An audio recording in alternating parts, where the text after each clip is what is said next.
தமிழ்நாடு விவசாயிகள் சங்க தலைவர் PR பாண்டியன் சென்னை போயஸ் தோட்டத்தில் உள்ள முதலமைச்சர் ஜெயலலிதாவை இன்று சந்தித்தார். இந்த சந்திப்பிற்கு பின்னர் அவர் செய்தியாளர்களை சந்தித்து வருகிறார். அந்த காட்சிகளை பார்க்கலாம். மாறிவிடும், உணவு உற்பத்தி மிக மோசமான நிலைக்கு தள்ளப்பட்டுவிடும், விவசாயிகள் அகதிகளாக வெளியேறக்கூடிய அபாயம் இருக்கிறது என்பதை தொடர்ந்து எடுத்துரைத்து மத்திய அரசின் கவனத்திற்கு கொண்டு செல்கிற வகையில் பல போராட்டங்கள் நடத்தியிருக்கிறோம். அரசியலாக்கப்பட்ட அடிப்படையில் காவிரி மேலாண்மை வாரியம், காவிரி நீர் பங்கீட்டு ஒழுங்காற்றுக்குழு அமைக்க வேண்டும் என்று தொடர்ந்து வலியுறுத்தி இருக்கிறோம். தொடர்ந்து மத்திய அரசு பிரதமர் மோடி அவர்களை பல போராட்டங்கள் வாயிலாக சந்திக்க முயற்சி எடுத்தும் சந்திக்க மறுக்கிறார். இந்த சூழ்நிலையில் கடந்த 28ஆம் தேதி உச்சநீதிமன்றமே ஆர்வத்தோடு காவிரியினுடைய வழக்குகளை விரைந்து முடிக்க வேண்டும், வாரத்திற்கு திங்கள் வெள்ளி ஆகிய 2 தினங்கள் காவிரி வழக்கை தனி குழு விசாரித்து விரைந்து நடவடிக்கை எடுப்பார்கள் என்று அறிவிக்கப்பட்டு தொடர்ந்து அந்த வழக்கு விசாரணைக்கு வந்தது. கடந்த 28ஆம் தேதி நடைபெற்ற வழக்கினை கர்நாடக அரசு உள்நோக்கத்தோடு உச்சநீதிமன்றத்தையே தனக்கு சாதகமாக பயன்படுத்துகிற வகையில் அவர்கள் ஜூலை மாதம் இறுதி வரையிலும் காலக்கெடுவை நீட்டித்து பெற்று அவகாசத்தை பயன்படுத்தி அங்கிருக்கிற விவசாய அமைப்புகளை தூண்டிவிட்டு மேகதாதுவில் மாநில அரசோடு ஆதரவோடு அவர்களுடைய வழிகாட்டுதலோடு இன்றைக்கு புதிய அணை கட்டுவதற்கு பூமி பூஜையை நடத்தியிருக்கிறார்கள். இது வன்மையாக கண்டிக்கத்தக்கது. இது இந்திய இறையாண்மைக்கு எதிரானது. உச்சநீதிமன்ற தீர்ப்பை அவமதிக்கும் வகையில் கர்நாடக அரசு செயல்படுகிறது. இதற்கு மறைமுகமாக மத்திய அரசாங்கம் முழு ஆதரவு அளிக்கிறது.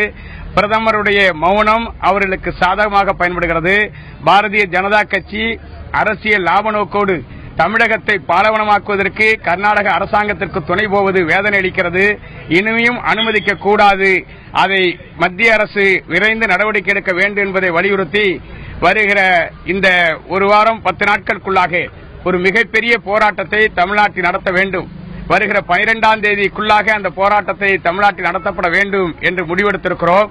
அது ஒட்டுமொத்த தமிழகமும் மத்திய அரசினுடைய கவனத்தை இருக்கிற மாபெரும் போராட்டத்தை நடத்த வேண்டும்.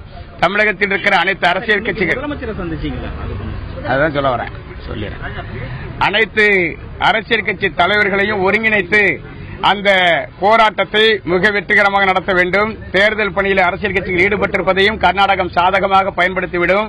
எனவே அது தமிழகத்திற்கு பாதகத்தை விளைவிப்பதோடு எங்களுடைய விவசாயிகளுடைய வாழ்க்கை மிக மோசமாக தள்ளிவிடும் என்பதை உணர்ந்து அரசியல் கட்சிகள் ஆதரவளிக்க வேண்டும் என்ற அடிப்படையில் நேற்றைய தினம் திராவிட முன்னேற்ற கழக தலைவர் கலைஞர் அவர்களையும் பாட்டாளி மக்கள் கட்சியினுடைய இளைஞரணி செயலாளர் அன்புமணி ராமதாஸ் அவர்களையும் சந்தித்து ஆதரவு கேட்டோம். இன்று காலையில் தமிழக முதலமைச்சரும் அண்ணா திராவிட முன்னேற்ற கழகத்தினுடைய பொதுச் செயலாளருமான மரியாதைக்குரிய அம்மையார் ஜெயலலிதா அவர்களை சந்தித்து ஆதரவு கேட்பதற்காக வந்திருக்கிறோம். ஆதரவு கேட்டு கடிதத்தை அளித்திருக்கிறோம். விரைந்து ஒரு நல்ல முடிவை சொல்வதாக சொல்லியிருக்கிறார்கள். தொடர்ந்து வழக்கு நீதிமன்றத்தில் விரைந்து கொண்டு வந்து மே மாத இறுதிக்குள்ளாக ஒரு முடிவை கொண்டு வர வேண்டும். அதற்கான ஒரு மறு சீராய்வு மனுவை நீங்கள் உச்சநீதிமன்றம் தாக்கல் செய்ய வேண்டும் என்ற கருத்தை சொல்லியிருக்கிறோம். விரைந்து அது குறித்து மீண்டும் பேசுவதற்கான வாய்ப்பை உருவாக்குவோம், பேசுவோம். இன்றைக்கு வேட்பாளர் நேர்காணல் நடைபெற்றுக் கொண்டிருப்பதாக சொல்லியிருக்கிறார்கள். அந்த அடிப்படையில் எங்களுடைய கோரிக்கை மனுவையும் அவர்களிடத்தில் அளித்திருக்கிறோம்.